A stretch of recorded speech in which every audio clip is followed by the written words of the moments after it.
It's the Cool Kids Club. You've been invited to the Cool Kids Club.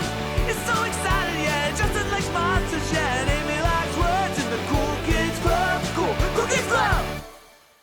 Heyo, and welcome back to the Cool Kids Club podcast. This is episode number 121, and I am one of your hosts and one of America's favorite siblings, Justin.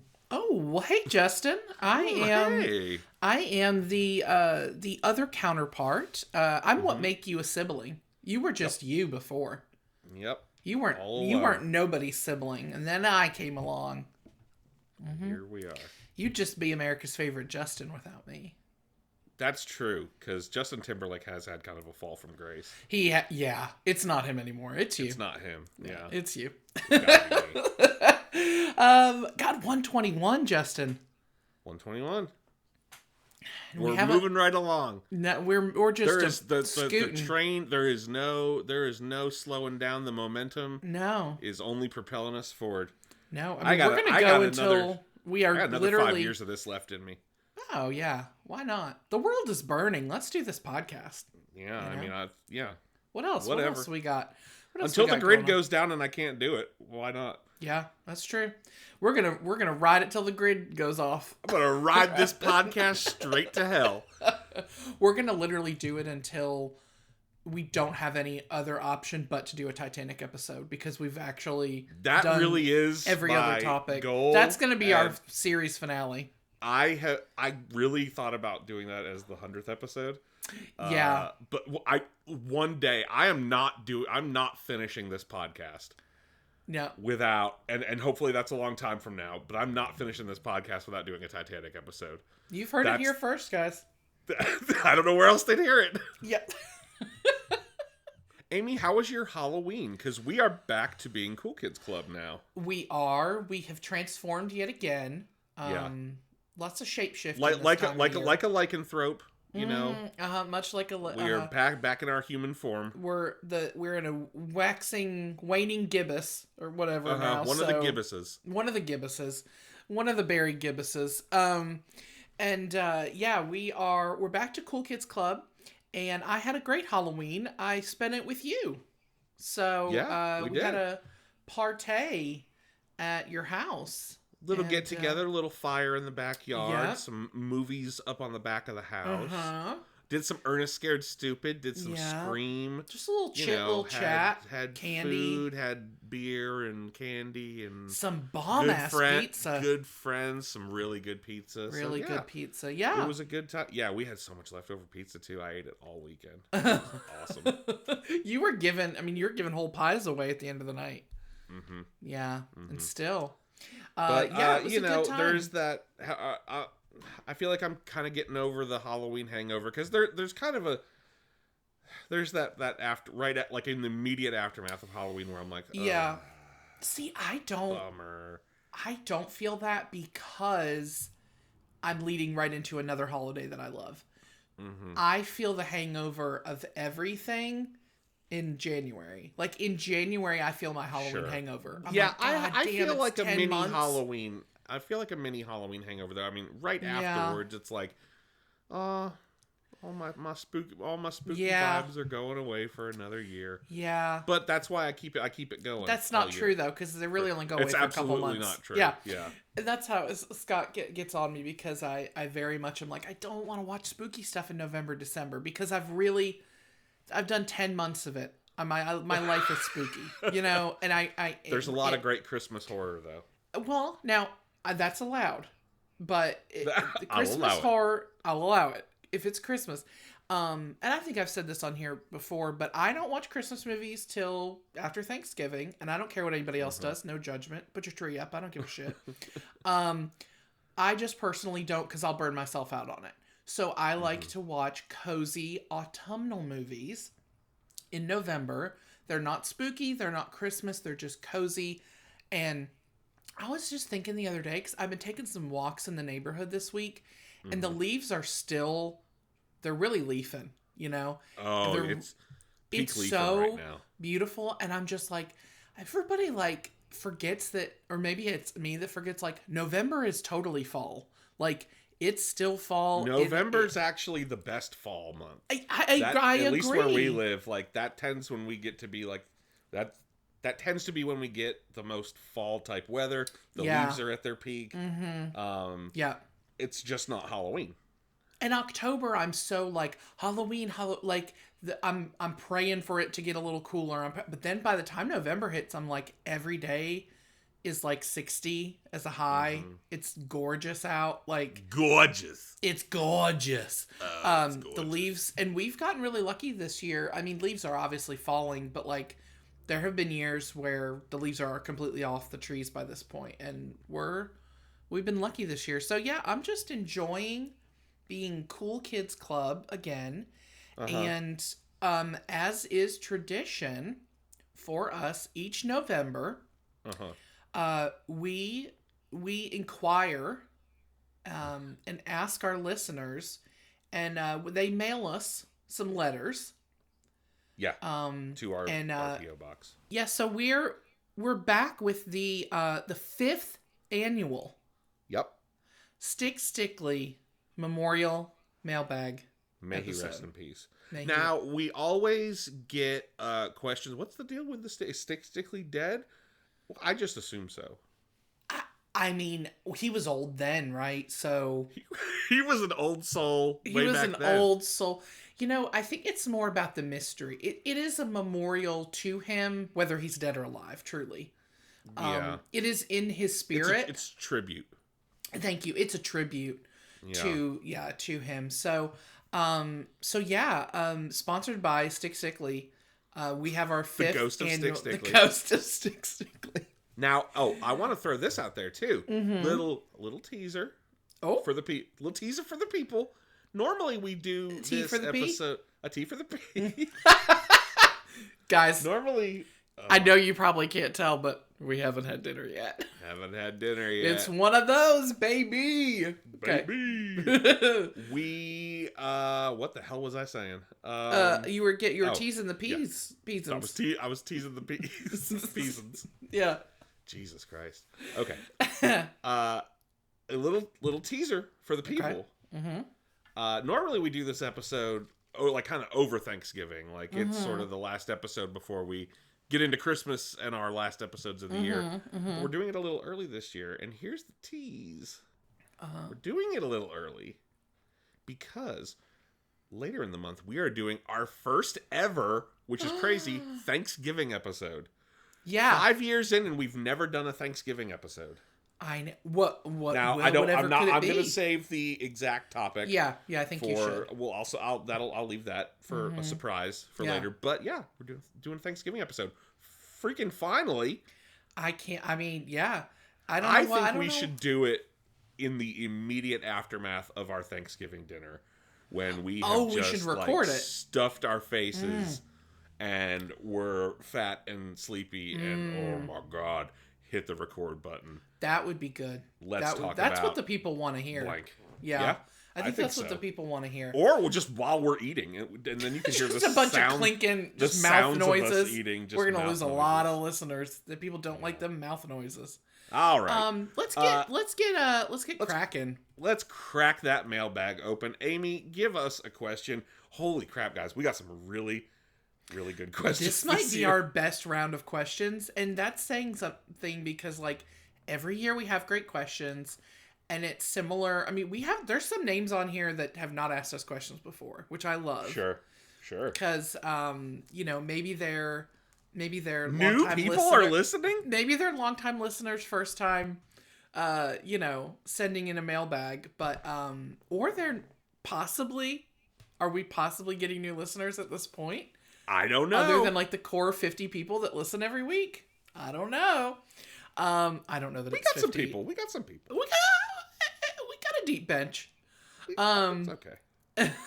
And we Amy, love you hit guys. us with a question, and right. This is a good one. This comes from, is it Your Echo Heart? Yep. This was on Instagram. Who is just a bro, by the way. Okay. Love this guy. Talked to him a little bit. Awesome. Super nice guy. Awesome. His question In the grand tradition of A Christmas Carol and Treasure Island, what literary classic are you adapting into the next Muppet movie, and which human gets to star? That's such a, we're knocking it right out of the ballpark. Question 1. Yeah. Oh, yeah. It's so good. A literary classic that we get to adapt into the next Muppet movie, like Treasure Island and A Christmas Carol. Yeah. Oh. True. That is... Oh. Yeah. Okay. Oh. I want to do like a Jane Austen. Okay. I want to do like a Pride and Prejudice. And Elizabeth Bennet is obviously Miss Piggy. And you've got her whole family, all her sisters, and all these people. Yeah. But the human Darcy has to be like some hot British dude, obviously, because it's Darcy, so it has to be a hot British dude. But that's what I'm thinking. We need a romance in here. Okay. So I'm going Pride and Prejudice. Miss Piggy has to be Lizzie Bennet. And I haven't decided which hot British actor has to play Darcy, but I'll think on it and get back to you. Okay. Yeah. Okay. Google hot British actor while you're answering. You were probably going to do that anyway. It is on my to-do list for today. Okay. I got one. Okay. My literary classic that's going to be the next Muppet movie. Uh-huh. A favorite of mine that weirdly I read like way early. Read the actual, not some,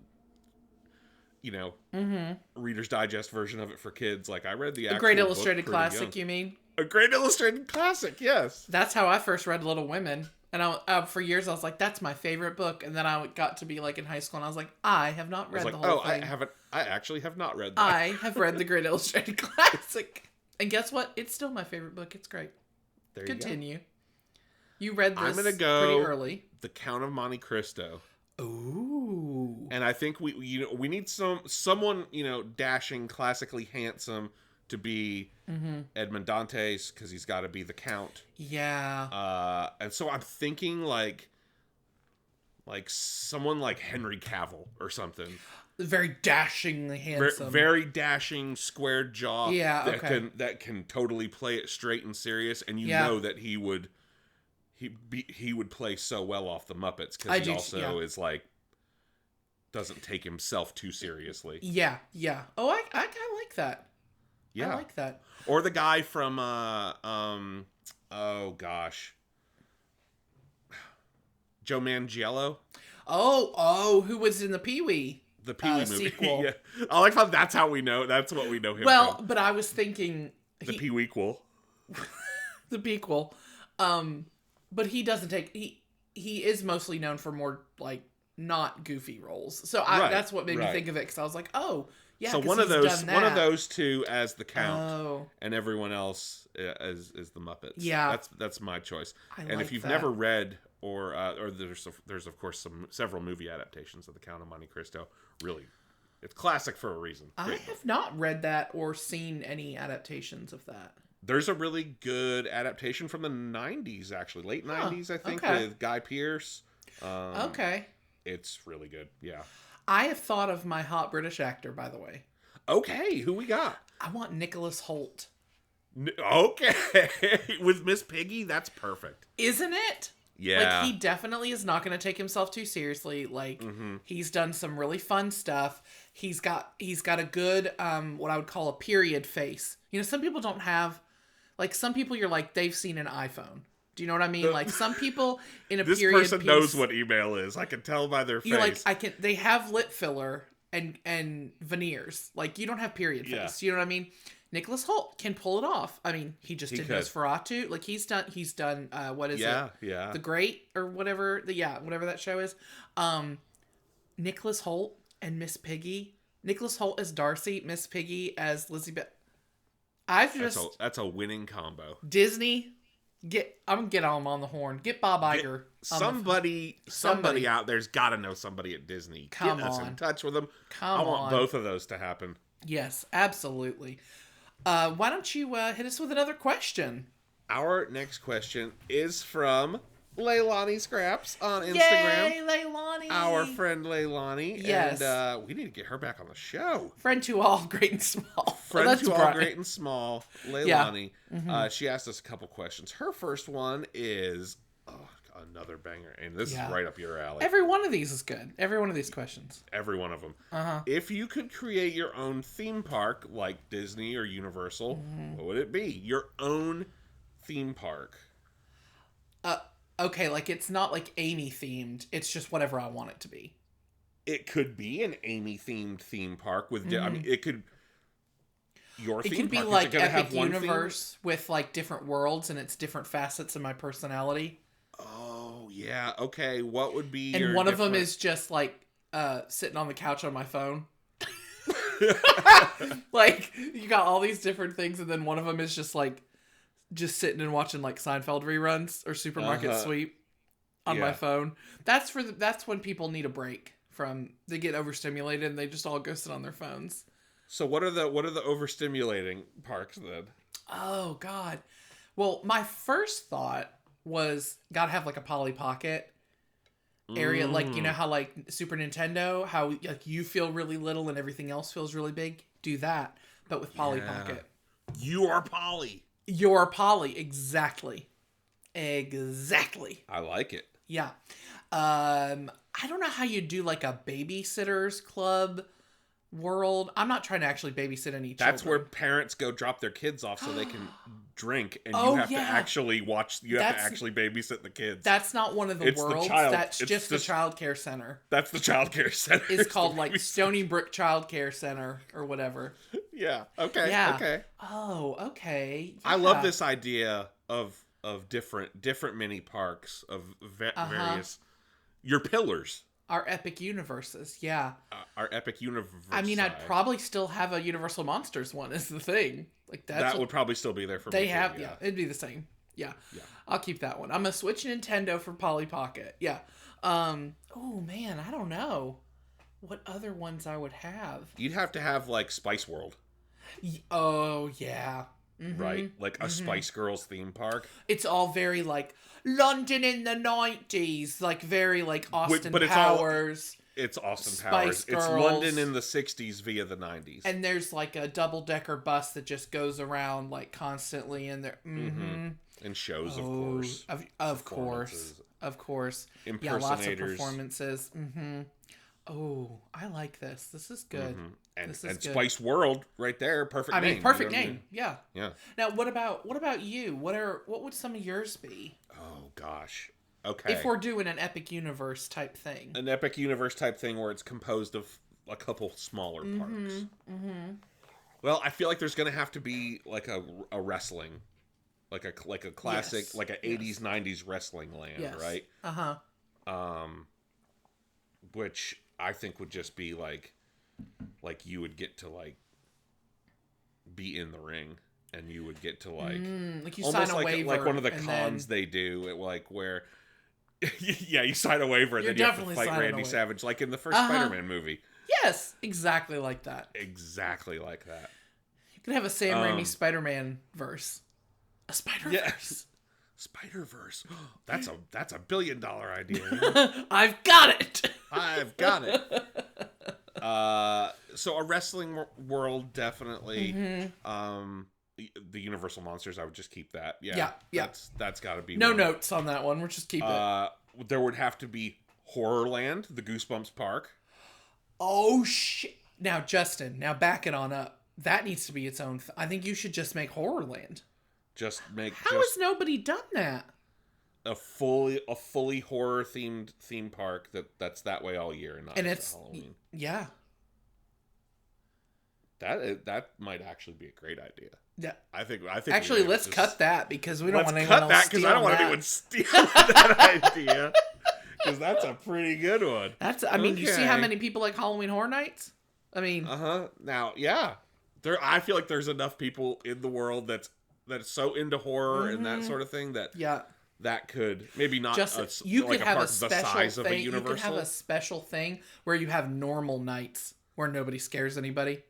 It's like the opposite. Oh, normal night. Like family night. Like bring your kids. Like no one's gonna scare anybody. It's the opposite. All the spooky stuff is taken down. Yeah. It's all kid friendly. Yeah. That's hilarious. I love it. $1 million idea.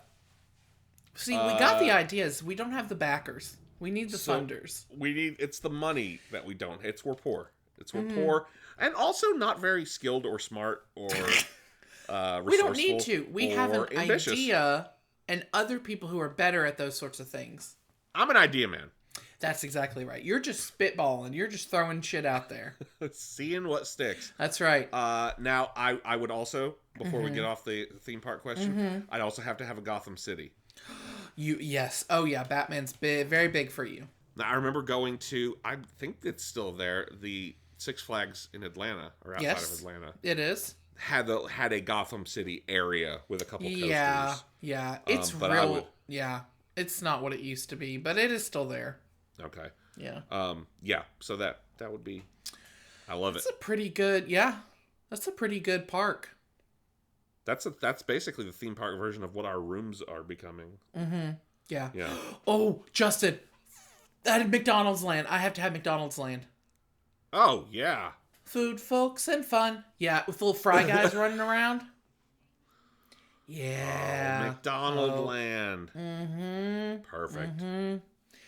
Perfect. Your food's taken care of. Your child care is taken care of. Oh, yeah. Well, your child care is going to be up at the Stony Brook. Daycare. Oh, that's what I'm saying. Yeah. Oh, yeah. The ball pit is just for adults. Love going to a McDonald's? The world's biggest ball pit. Like, people disappear in it. People die in it. Yeah, that's what we want. People go in lawsuits. And never seen again. The freshest, saltiest fries. Ooh. Yeah. This is listen. We got to wrap this episode up because we got people to call. I have a business plan to start writing. That's exactly right. All right. Our next topic came from our beloved friend over at I Was a Halloween Kid. Ms. Katie, KB. What's a topic you're surprised you haven't covered by now? I feel like we've been saying that a lot lately of like, I can't believe this is, Yeah, we're just not covering it. Okay, so the reason we haven't covered this is because it's a movie and it's in a series of movies and each movie's getting its own episode. The first thing that comes to my mind is Batman Forever. Yes, because that was so big for both of us. That was so huge when it came out for me that it's crazy that we haven't. But the other movies were just as big, so I wanted to do them in order. And we're going in order, yeah. And spoiler alert, it's coming next year. I don't know when exactly, but Batman Forever. Because it's next. We've done the first two. Yeah, it's going on the schedule, and it's happening finally. Man, so that's my answer. Batman Forever. That's a good answer. Gosh, all I can think about is what we have done, not what we haven't done. Let's say like there's all kinds of movies. We only do movie club a couple times a year, so there's obviously all that. I will say that I think it's interesting we've not done one on like Napster, LimeWire, what was it, like ShareBear, or like all those like the pirating music phenomenon. Peer-to-peer. Yeah, that one seems I would like to do more early internet we had fun doing the PC games one that I did have two fun people doing probably that. Related to, because we got a lot of great comments. Did anyone else have the specific Microsoft people love Chips Challenge is what I learned from that episode. Okay. And we are not the only ones. People you think that was a lot of like nostalgasms for people? I hope so. I hope we're just handing them out left and right. We are. Oh, another one that comes to mind would be like Dare. Yeah. I'm kind of shocked we've not done that yet. That I feel like's coming too. Yeah, probably coming out. We say that like we don't plan the episodes. I feel like that one might be coming. Yeah. Yeah. We could do it next. I don't care. We could do it. We can do whatever I want. No, we already have a schedule. Yeah, there's There's a lot. I mean, we've done Titanic. Clearly, I liked your goof you did a few years ago on April Fool's Day, where we do a podcast about the 1890s. I thought that was a great idea. I'm a big history nerd. I would absolutely do a podcast on the 1890s. It's a super underrated time as far as interesting shit happening. Yeah, it's true. Gilded Age, baby. A lot of parallels with our present world. Gilded Age. Gilded Age. Plus, there's a show on TV right now called Gilded Age. So yes, there is. There we go. Topical. All right. Thank you for that question, Katie.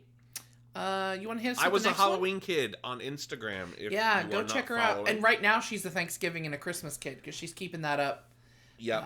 Through the holidays. Just some really great stuff that she is posting. And you know what? I don't know where she gets all them gems. Well, she's a bro. She's a bro. She's a bestie for sure. Mm-hmm. Our next question is from the Mikey Mash on Instagram. Hey. What are some of your favorite books that aren't nostalgia inspired? So this I'm gonna let you take the lead on this, booktuber. former booktuber. Tell us about your booktubing. I mentioned that the other day to some coworkers because they were asking me about the podcast, and they asked me something, and I said, "Well, I used to have a booktube channel for like 5 years," and they were like, "What? What is it called?" I was like, "Oh God, Jesus!" I said, "Listen, my eyebrows in 2018 are none of my business, so we're not going to talk about what they looked like." Oh. Yeah, I had a booktube channel for 5 years. Amy reads. I had it when we started this podcast, but it just kind of came. It's all still up, right? It is on YouTube. Yep. It came to a natural end. I just got too busy to do everything everywhere all at once, and I had done it for 5 years. So, yeah. But are we about to surpass with this podcast the length of time that you did the booktube channel? I guess we are. Will April be 5 years? Yes. Yes. Then yes. Yes. Yeah, I did it from like January of 2017 to like March of 2022. Yeah. So a little over 5 years. Not a good damn thing happened in those years. No. not a damn thing. No. But it was good. It was a good time. I enjoyed doing it. I loved all the people that I met doing it. So obviously I'm a big bookish person. That's why it says Amy Likes Words in our theme song. It's right there. That is why. Yeah. So favorite books. So, I mean, yeah, if we're talking about nostalgic, books from my childhood, that's totally different. But this is not nostalgic books. No, like this your is right. favorite books. Mm-hmm. A couple that come to mind, I always say The Seven Husbands of Evelyn Hugo is like my favorite book. That's a very cliche answer. I know a lot of people love that book, but it is great. And when I first read it, like not everybody else had read it, which sounds like such a hipster thing to say, but I didn't have all these other people's opinions about it. I read it before it was like right before it blew up. I really loved it. It's so blown up that I've never heard of it. Oh, that's classic. Yep. Yeah. Another one is The Rules of Magic by Alice Hoffman, which is actually it's a prequel to Practical Magic, which you probably all know from the movie, but it was a book first, and it is a prequel to that, and it is just incredible. So those are a couple favorites. I love Writers and Lovers by Lily King. Yeah, I love My Year of Rest and Relaxation by Otessa Moshfegh. So those are just like some off the top of the dome. Okay. Yeah. Yeah. What about you? My favorite books. So I think I mentioned earlier, as far as fiction goes, The Shining. Yeah. By Stephen King, of course. I would also probably put The Stand in some of my favorite. Would be another incredible. One of mine. Yeah. I think those are his two favorites of mine. Yeah.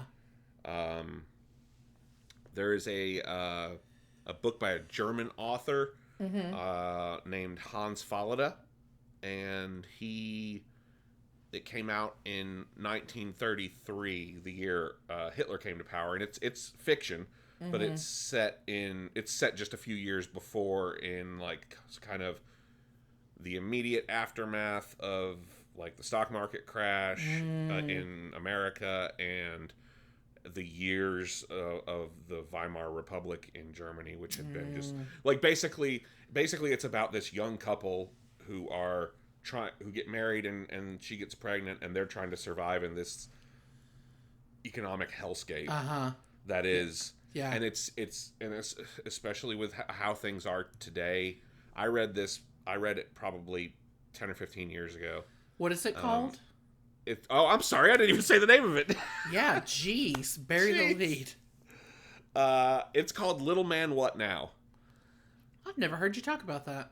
And it's an incredible book. It's set, like I said, it came out in the year Hitler came to power, set in the late Weimar era, and it's just this really,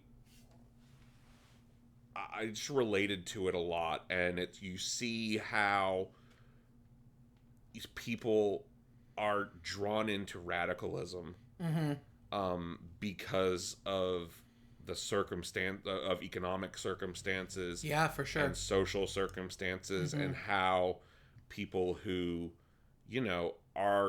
are good people and who are just trying to get by. And this was at a time in my life when we were going to school and we were scraping by and we had no money. And I just really, really related to the characters, where it was like, and I think we've all been there, unless you grew up, with a nice cushion of like, it feels like I'm taking one step forward and two steps back, and I got a raise or something, or I got a bonus, and now the car died and we got to buy a new car.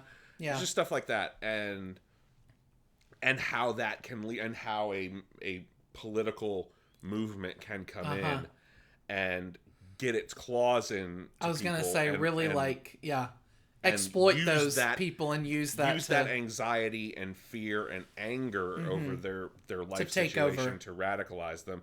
And it was his first big book. He wrote a lot of other stuff after that. He was not popular in Nazi Germany and ended up leaving. But I think it's especially poignant now with sort of the way things are in this country at this moment in history. It's a really wonderful story, and I liked it a lot. Wow. It's one of my favorites. Anyway, I like how I'm like one of the most popular books, and Justin's like, a book from 1933 from a German author, and I'm like, that really shows the dichotomy of me and you. I'll let you borrow it. Okay. I mean, it does. That's the thing. It sounds interesting. I would also read that. So yeah, it's on the shelf behind me right now. Oh my god. Oh my god. Sorry, y'all probably could hear my chair squeak. Well, let's climb back from that. Yeah. And get to our next question. God damn it. This is supposed to be light and fun. No, I'm just kidding. Kristen Cook 84, longtime listener. Yeah. She's definitely asked questions before. Hey, Kristen. She asked a great one, which is, what were some of your favorite board games growing up? Trouble. I loved Trouble. You used to get popping that bubble. Yeah, you used to get mad if you were losing Trouble and you'd hit that bubble so hard and I had some temper. I had some anger issues. But we'd have to push that popper. You'd dent that popper. You would dent that popper and we'd have to pop it back. But yeah. You remember I liked Trouble. Until I liked it until you were winning. And I was like, this racket is farts and you cheat. I mean, Trouble's a great game. There's something very tactile, very satisfying about pressing that popper, man. About pressing the thing and how the pieces fit down into the little circular notches around the board. It was very satisfying. My autistic, it was really giving me the autism tingles. Yup. We also liked Sorry. I feel like we played, like me and you played a lot of Candyland, Chutes and Ladders, Sorry, and Trouble. Those were like those were the really young board games. Yes, and then and then I got into like I love Yahtzee. Clue. Oh well, Yahtzee, of course. Yeah, Yahtzee's a family favorite. We still play Yahtzee as a family. Is that even a board game though? There's no board. Well, yeah, I mean, because I'm thinking Uno. I mean, I know that's not a card game. Fine. That's a different thing. Okay, we'll say board/card games. Okay. Yes, Clue is. I mean, Clue's definitely. Classic. Clue's one of my favorites. Risk is one of my favorites, and I can't ever get anyone to play it with me because it's like time. 5 hours.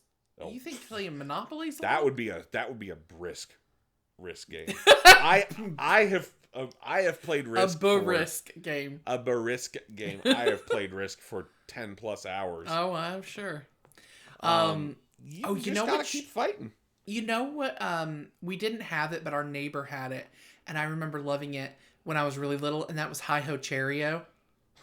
Oh yeah! Oh my god! And those little things sound like cherries, like fake cherries. Oh, loved a Hi-Ho Cherry-O.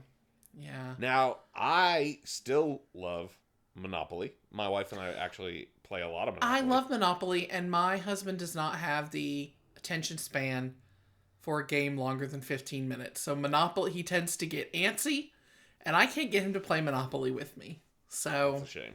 You come play Monopoly shame. with us. I'd love to. We've got Rudolph Monopoly. We'll bust out at Christmas sometimes. Oh, yeah. Yeah.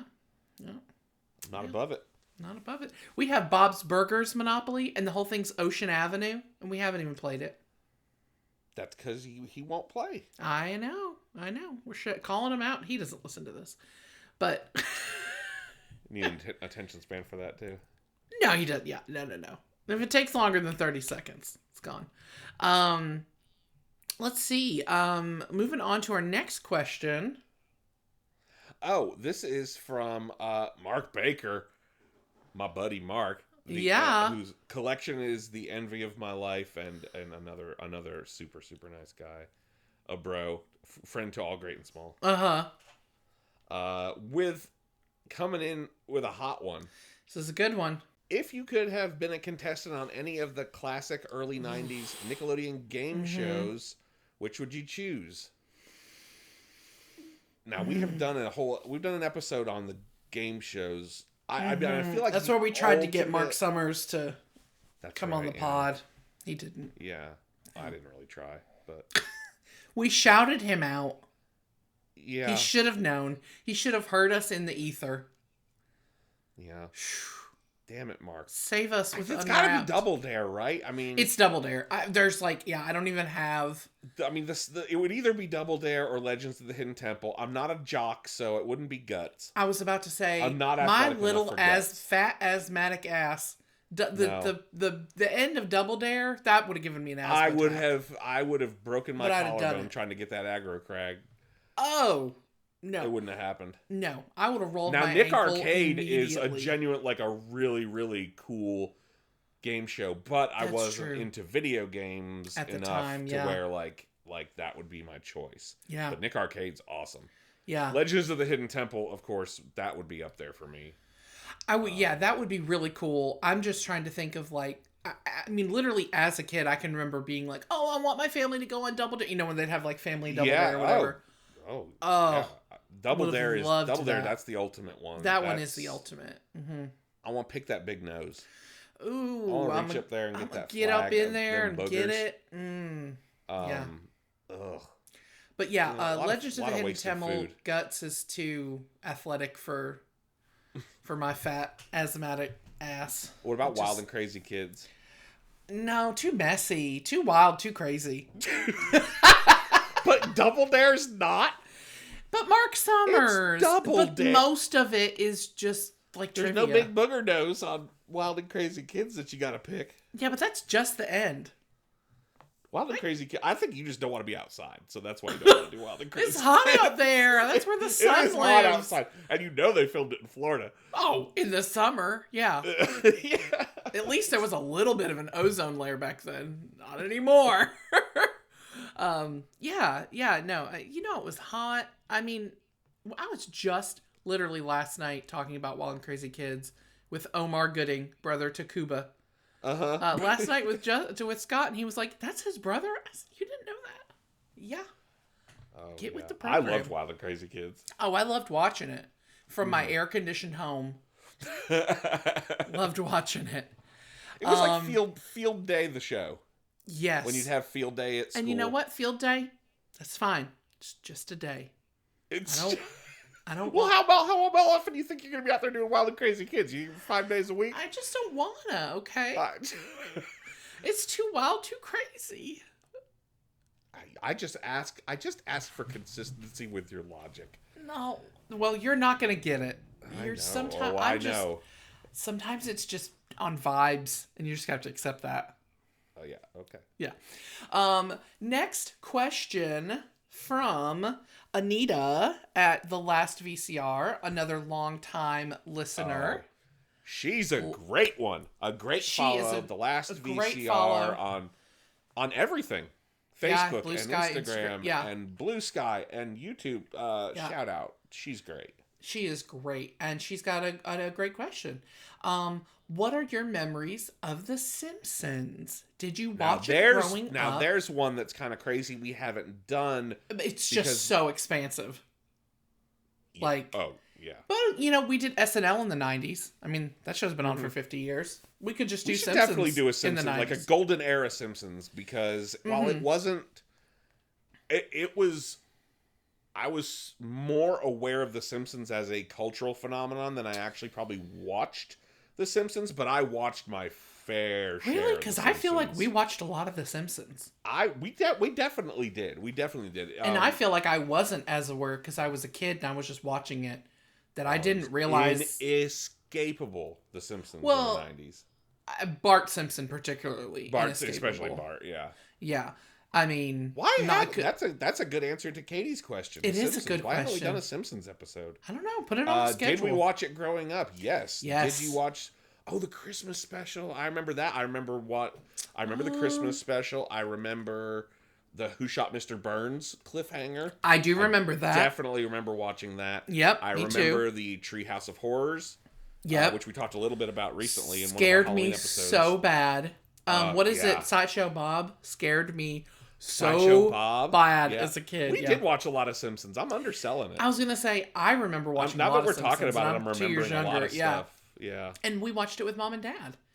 Definitely, and that's so funny because I think, in fact, Katie and other friends have been like, that's so funny because, like, our parents were like, you can't watch The Simpsons. That I think because Bart was such a brat and, like, that kind of got, like, it really... I'm kind of surprised we were allowed to. But... And that's... Yeah, but again, I think our parents liked it. Our dad definitely did. And so we were allowed to watch it. Well, because it's a great show and it's not a kid's show. And I never once literally watched the show and thought, I'm going to act like Bart Simpson. You know what I mean? I'm like, no, I'm Lisa. Like, we all know it. Like Krusty the Clown. Yeah. I'm going to act... What was the cat's name? Was it Itchy and Scratchy? That was the Itchy and Scratchy show. Well, the Itchy and Scratchy show, that was like their Tom and Jerry. Yeah, but then they had a cat, right? Yeah, and a dog. Yeah. Okay. Well, I'm more of a Marge or a Lisa. Okay. Yeah. Sometimes a Homer. Big fat loves donuts. I'm definitely kind of Homer. I am an adult. I am a dullard. No, you're big fat dullard. Oh, loves donuts. To answer your question, Anita, we absolutely did watch The Simpsons. It's crazy now that we're talking about it that we haven't done a Simpsons episode. I know. We maybe need to just have a band meeting and get some of these episodes have a on band the schedule for next year. Yeah. Yeah, Simpsons for sure. Yeah, Love the Simpsons. particularly the golden era of Simpsons. I would say like seasons, the first 8 or 9 seasons. I'd have to look at the episode guide. I don't know it off the top of my head, obviously, but I definitely. The first 8 now or 9 the Christmas special, I'm sure I have seen it, but I don't know if I saw it the night it aired. It's when they get the dog. Oh yeah, okay, yeah. I don't know that I watched it the night it aired, but I remember watching it quite a few times as a kid. Okay. Yeah, loved Simpsons. That's a great question. Absolutely. Here's another one. This is from Maniacs 1985 on Instagram. What were your favorite comic book franchises growing up? You never really did comics too much, did you? I did not. No, not and much. I wasn't a big. I didn't read a lot of like actual comic books. Yeah. But I was definitely into some like comic like superheroes. Like I was obviously say we like talked a lot Batman. about Batman. Yeah. Obviously that was my thing. But I was a big fan of Spider-Man. I was a big fan of X-Men. Yes. And I'm a fan of these, while reading the actual comics wasn't a thing I got into. For whatever reason, you think I would. Yeah, I don't know. But, I watched the shows. I had a lot of the toys. Toys, yeah. I love the trading card. I would get a lot of the trading cards. And I did have some comics. I definitely had... But it was always just kind of a random assortment. Like one-off. It wasn't like a collection that I was keeping It wasn't like with. you were with the Goosebumps book, where every month you were like, I gotta get the new Goosebumps. I gotta go to the store and get the new Goosebumps. Yeah. Yeah, I wasn't really into comic book franchises. I mean, Batman kind of, via you. Well, also Ninja Turtles. I had some of the really old Ninja Turtle comics. Yeah. Now, when I was in high school and the Sam Raimi Spider-Man movies came out, I got very into the Spider-Man movies. Very into Spider-Man in general. You got into Tobey Maguire. Yeah, but I also just loved those movies. They're great. Like, I really love those movies. I still do.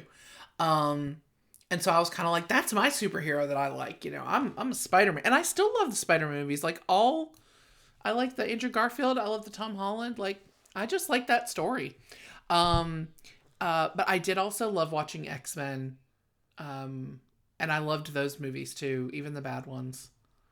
The 2000s X-Men movies. But I can remember watching the show, the 90s show. I really liked. Great. Yeah, I really loved the 90s X-Men show, and so I really enjoyed those movies as well. So and the 90s Spider-Man show. I loved both of those. I don't remember watching that one as much. Yeah, it was great. Yeah. But those were mine. This is such a good... This is Leilani again. Leilani. Do you have any fake bands from TV shows or movies that you wish were real? That's such a good question. So, she says in parentheses, Zack Attack from Saved by the Bell. Oh, that's her. For her. Oh, okay. I thought that was your note. No, that was hers. Oh, okay. Yeah, hey, fun fact. Have I ever talked about Zack Attack on the show? I don't know. I was in a band with Brian Hey Guys Wakefield and several of our other friends in high school, and we were called Zack Attack. And it was a pop punk band. And we... Yes, it was. It was... We burned bright and fast. It was here and then it was gone. Yeah. But we're still... We had some jams. That was good times. Good time. Good times, great oldies. Yeah. We'll close with a Zack Attack song, because I definitely have recordings. Okay, well, put them in the drive for me, and I'll. Okay. Yeah.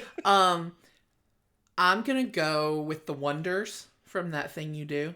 Oh my goodness! Good The choice. Oneaters. The Oneaters. I love that movie so much, and again, you've got that 60s nostalgia in the 90s, like that. Oh my god, That's a movie that I've seen 100 times, but I haven't seen it in probably 20 years. Really? I haven't seen it in a long time, but I watched it a lot, it's several times. You should put that on soon, because God, I mean, I haven't seen it probably in 5 years, but I used to own it. I definitely, that's one for the nostalgia room. Actually, I need to pick that one up for the nostalgia room. Must have given that away at some point. But yeah, love that music still to this day. That movie is perfection. It's a great movie. Good call. Yeah, that's it. Yeah. That's my answer. I lived my dream. I became Zack. You did. I was not in a band with Tom Everett Scott, unfortunately. No. And if it doesn't have to be nostalgia, then I say, or 90s nostalgia, I say Drive Shaft from Lost. Oh, well, yeah. You All Everybody. I mean, that show is 20 years old, so I think it counts. It's officially vintage now. Yeah. It's going to be on Nick at Night. We're going to be like...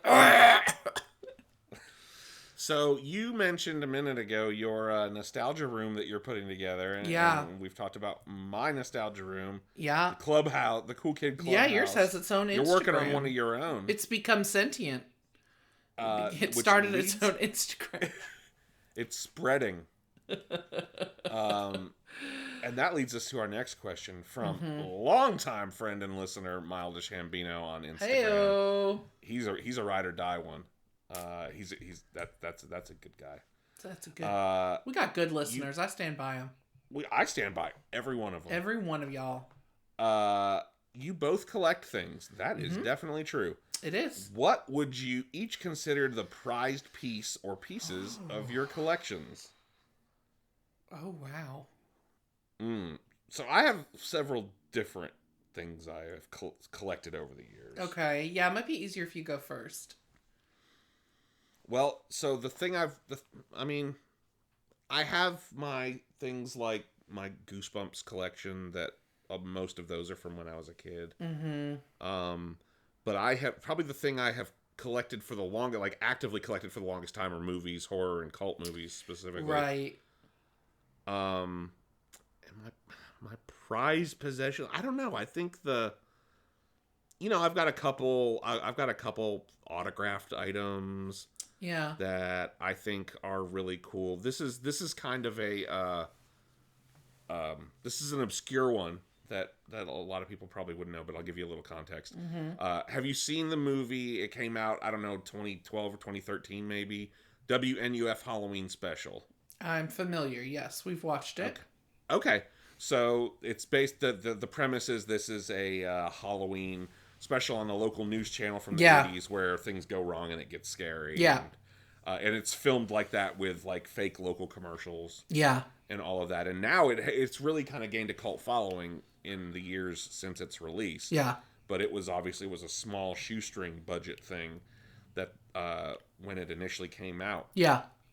And when it came out, to promote it, like it wasn't a movie that came out like in any sort of wide release. Yeah. But to promote it, the guys who made the movie made 100 VHS tapes, and they're in plain black cases, and it has a label on it. Oh, yeah. Handwritten with a Sharpie, WNUF, and that's all it says on it. And they placed them. I think it was in LA.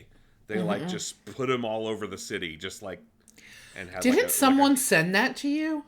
Yeah, Did you have like a trade or something?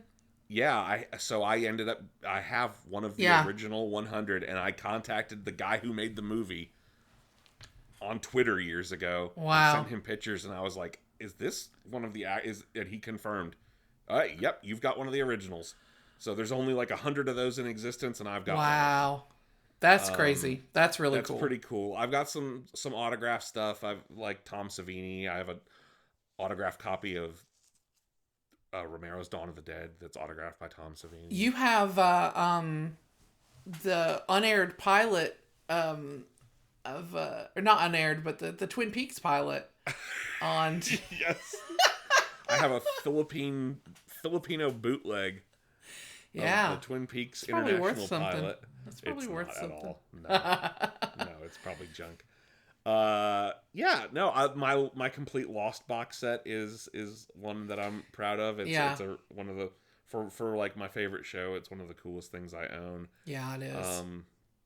I also collect toys, wrestling figures, my Ninja Turtles, my horror movie stuff. Yeah, it's too much. It's not. It's enough. It's good. It's all right.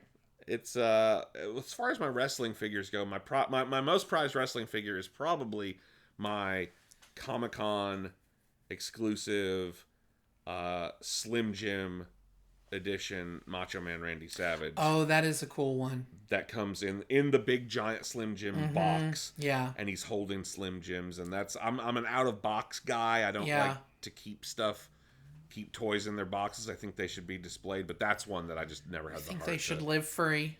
I think they should be released from their plastic prison. Yeah. And let to breathe the fresh air of day. Of your but that's one I've room. always like I don't have the heart to take it out of the package because the package is half of how cool it is. Yeah, I get that. Yeah, that's a lot of, you got a lot of good stuff. Yeah. I don't know. I don't know that I have anything that I would be like, oh, that's my. Certainly don't have anything like. I don't think it's worth a lot of money. That's not why I collect anything. I still have my original Tiger handheld Little Mermaid game. Okay. From my childhood. So this is they're prized because they're sentimental. That's definitely prized because it's sentimental. Yeah, I've got a lot of stuff like that too. My wrestling figures from when I was a kid, my Goosebumps, like I said. Yeah. My Ninja Turtles. I have a lot of Babysitter's Club books. I do not have them all, unfortunately. There's a lot of them. There's a lot of them, and a lot of the later, the latter half are much harder to find. Sure. Because there just weren't as many printed. You would think it'd be the opposite, like the more popular one. No, it's not. But I've got over half of the full collection, the mysteries, the super specials, all that stuff. I've got over half, but honestly, that freaking Babysitter's Club thing that we found at the toy show a couple months ago, the like personal diary, like that's just incredible to me. That one's awesome, and that is, I mean, it's worth like $100. That's not a lot of money to most collectors. It doesn't have to be something that's worth a lot of money. It's right, but I'm just saying, like, I don't. Yeah, well, I didn't pay that for it. Not anywhere near it. I mean, like, I don't collect it, but like my stuffed animal that I still sleep with, like, that's prized to me. Do you know what I mean? Sure. Like, I've had her since she was 5. Her name is Fluffy. She's a bunny. She has grown flattened by my head for the last 33 years. But yeah, I mean, that's prized, but that's not a collection thing. But yeah, I don't know if I have like a good answer. I think a lot of the things that I would say are prized are the things that I still have from my childhood.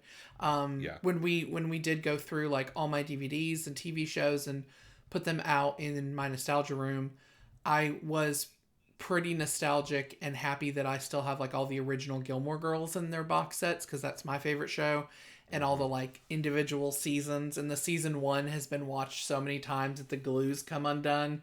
Keep holding it to, like, it's well loved. It's well loved. And I was talking to you guys about, every Christmas I would ask for the latest season and Mom would get me the latest season, and I would spend my Christmas break rewatching it, because that's the only time you could rewatch them back then. So I'd be like, oh, cool, I haven't seen season 4 since it came on, So yeah, so those are pretty prized, I would say. Love it. Yep. Do you want to hit us with our last question before we close the mailbag up for another year, Amy? Okay. And we're going back to your Echo Heart. We're bookending the episode. Bookending the episode. This is these are all so good. And he's going to bring us into the festive season a little bit. It's true. You can go back in time and greenlight an animated Christmas special. What are you producing? And he gives some suggestions. Beetlejuice Christmas, The Babysitter's Club, Christmas in Jurassic Park. Yes. Whatever you make will have the unparalleled excellence and banger soundtrack of a Garfield or Charlie Brown. Love that. What a great question. Oh my gosh. That is such a good question. People are so inventive and creative. I am not. Oh my gosh, what would I do? All right, I got mine. You ready? Yeah. It's gonna be a wrestling special. Okay. Specifically, WWF Attitude Era. It's gonna be Have Yourself a Merry DXmas. Did you just come up with that? Off the top of my head, Amy. My God. And of course, Mr. McMahon's gonna be the big bad guy who's trying to do something, has some plot to ruin Christmas for all the kids, boys and girls. That's believable. Mick Foley, of course, is going to be Santa Claus. Oh, clearly. We could have a whole subplot where, Mm-hmm. The Rock learns a lesson about materialism when he goes to see Santa at the mall, and he's like, The Rock learns you're gonna bring the Rock a $500 Gucci shirt and all this stuff, and he could learn that, maybe that's not the most important thing in the world, and maybe it's friendship and Christmas spirit. And Stone Cold's probably gonna stun Santa at some point. It's the friends we made along the way. Undertaker and Kane could be some kind of Christmas demons that are doing Vince's bidding until they eventually, until a Krampus situation, a Krampus, until like maybe they turn face at the end or something. Ooh, and help to defeat the spirit of Mr. Christmas McMahon and save embodies Christmas. them. Mm-hmm. Yeah. Yeah. Like Santa McFoley, turns them to the This is light. great. Yeah, right? Yeah, it is. It came from my head. Right?